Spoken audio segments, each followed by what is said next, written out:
G'day everybody and welcome back to another episode of Crafted by Tim. I'm not entirely sure whether or not you're going to be able to tell much of a difference, but I have made some differences in my current setup.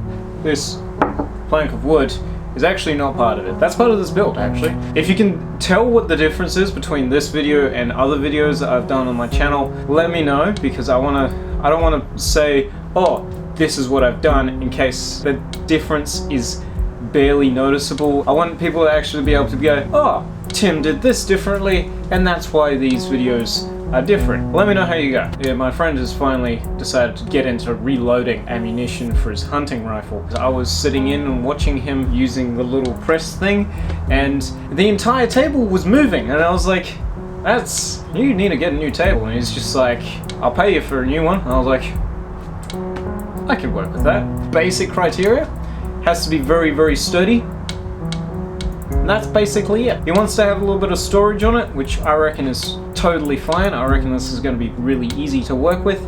And I've already got a bit of a design in my head, but I've come up with a new problem that I have to work around, and that is trying to get this into the room that he's going to be doing his reloading in. So I got to figure out a way of being able to somewhat disassemble it so I can just get it into the room, slap it back together, and then everything will be hunky-dory. Should be interesting, should be fun, and I hope you guys enjoy the build.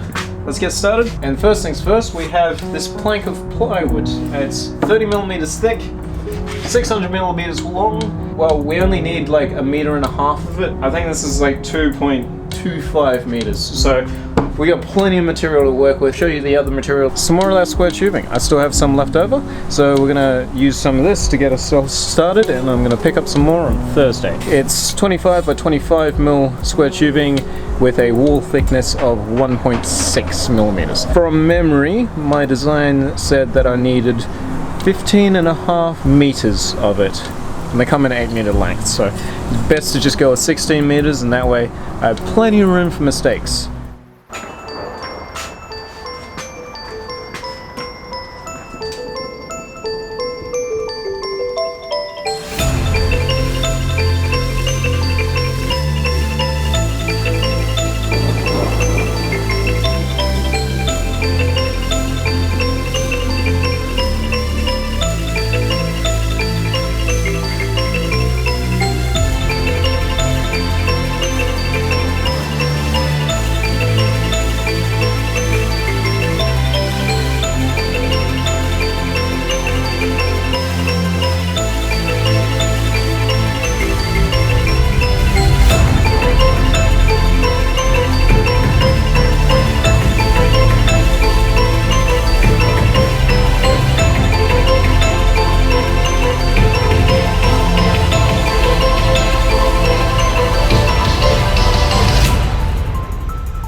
So hopefully this is all the cutting that I need to do, and from here on out it'll just be grinding and welding.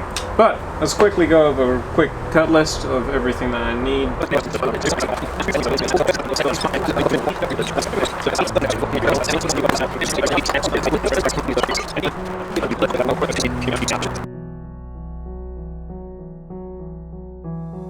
So the first thing that I'm going to have to go and do is grind off a bit of material off of every single piece on both ends so that I can weld relatively easily.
So the frame is now done. That took a lot longer than I expected because I ran into a massive problem. Basically, when I assembled the table, I tried to rock it because the whole idea behind this is that it was going to be sturdier than the trestle table that my mate's using. And it rocked quite a bit. So I had to add a few extra braces, and it doesn't wobble at all. And that's even without the tabletop. So I have a feeling that this should be really sturdy. But speaking of the tabletop, let's jump into that. So I've actually been doing it in the background because I knew that the pyrography section was going to take a really long period of time. Let me show you how I went with that, and then we'll cut back to finish up this.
Keep going, keep going, keep going.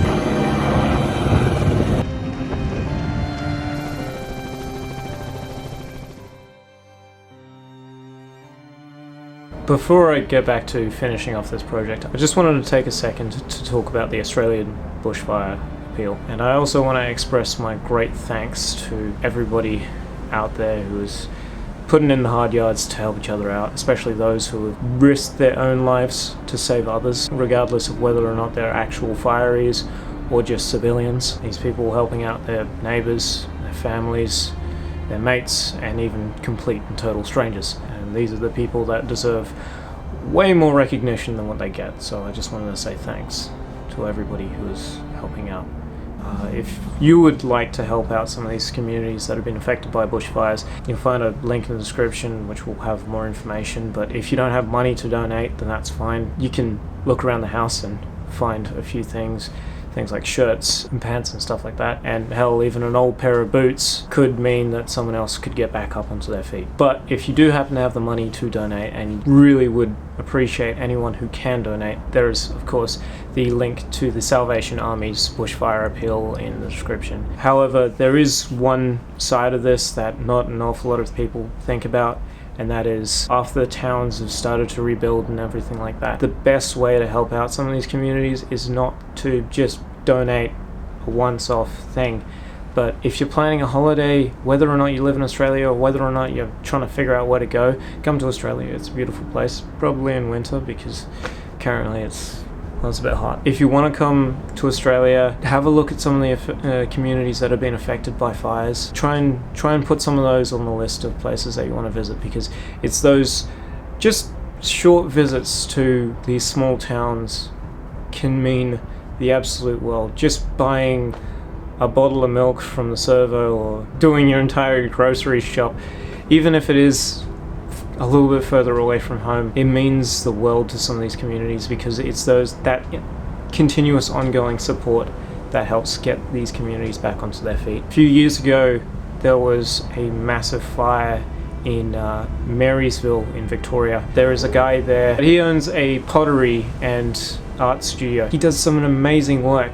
But of course the fire swept through and destroyed most of his work. A few years after the fire, we were able to do a tour around his art studio and sort of see some of his creations and see some of the ones that survived, but also some of the ones that were actually ravaged by the fire. And it was actually a really interesting exhibit. So if you ever get the chance to go to some of these small towns, there's not only a really weird, odd sense of resilience and mateship, there's always something there that's holding people together, and people adapt, they overcome, and like his art, they become something new. I know this sort of came out of the blue, and I apologize for not having any sort of warning for it, but I think this is something that is worth talking about. I know people that have been touched by these events, it is very scary. If you can donate just a little bit, it could go a long way. And yeah, the link's in the description. Thanks for listening to my piece. Let's get back onto this. Right, so at this point in time, we are pretty close to done.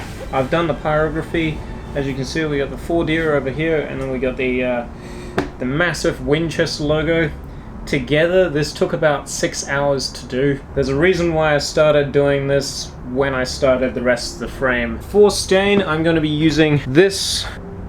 I believe this is meant to be a decking stain. It's an exterior stain, dark oak, and I was thinking, yeah, walnut would be perfect. However, walnut for the label thing just looks really dark, so I thought I'd go for the slightly lighter one, which was the dark oak.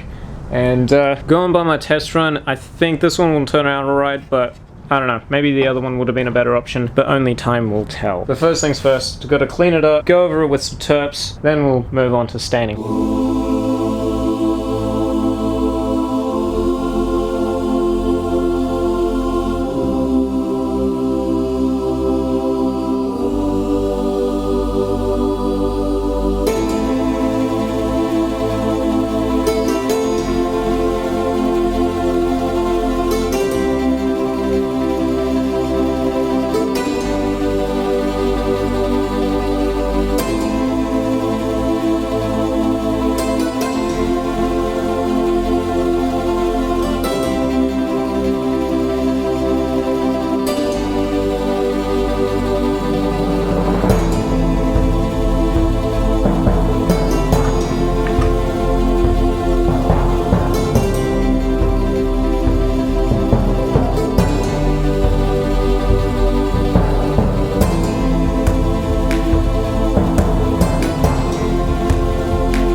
It's about time that we finish up the frame. So we're going to be taking this and we're going to first go over it with a wire wheel on the angle grinder just to get rid of as much scale as possible from all of these welds. So many welds. And some of you may be wondering about these tabs. Tim, you went a little bit overkill. You probably only needed to tack weld the bottom. Tack welding each side would have been overkill. The main reason behind that is I wanted to practice welding, and you might be able to tell that I got slightly better throughout doing all of these. Yes, I went through way more welding rods, but at the same time I just really wanted to try and get better at welding because it's something that I don't do very often. But speaking of me not being good at welding, we have quite a few welds around here that need a little bit of filling. I'm going to go over those particular welds first with this stuff.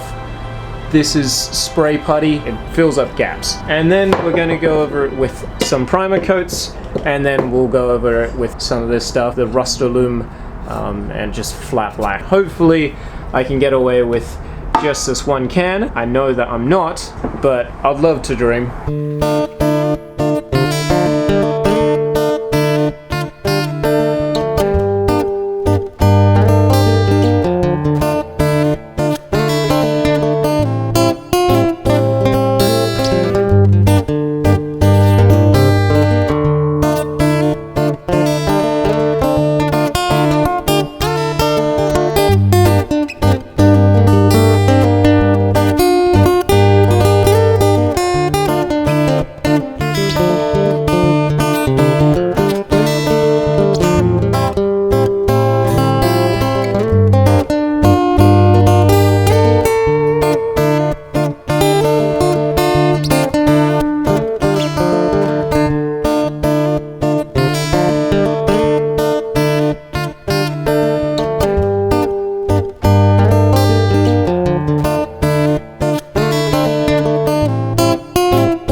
Done. But before I get to the big reveal, can I get a drum roll, please? Not even gonna lie, I just really like this duck, so I thought I'd throw it in there.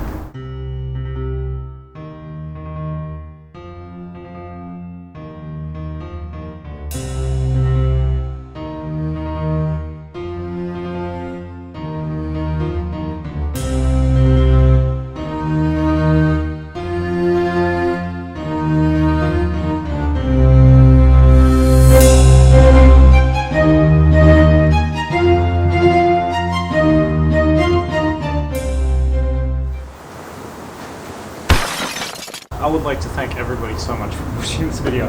This has been a huge project for me. It took probably longer than what it should have. There was a few things that I'm just going to touch up just before sending it out. Very happy with it, super strong, and it's actually nice and heavy too. Hope you guys enjoyed this episode. Perhaps leave a like and help this channel grow by subscribing. But if you'd like to support the channel, how about instead donate the money that you'd like to donate to me to the fire relief. Apparently there's still people out there that need it.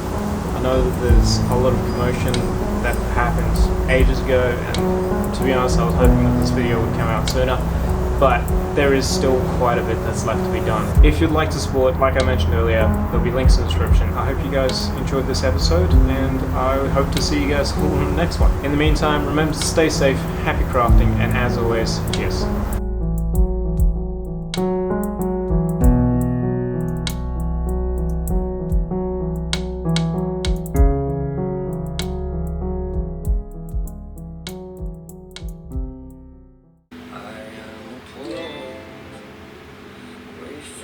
Stranger, I'll travel through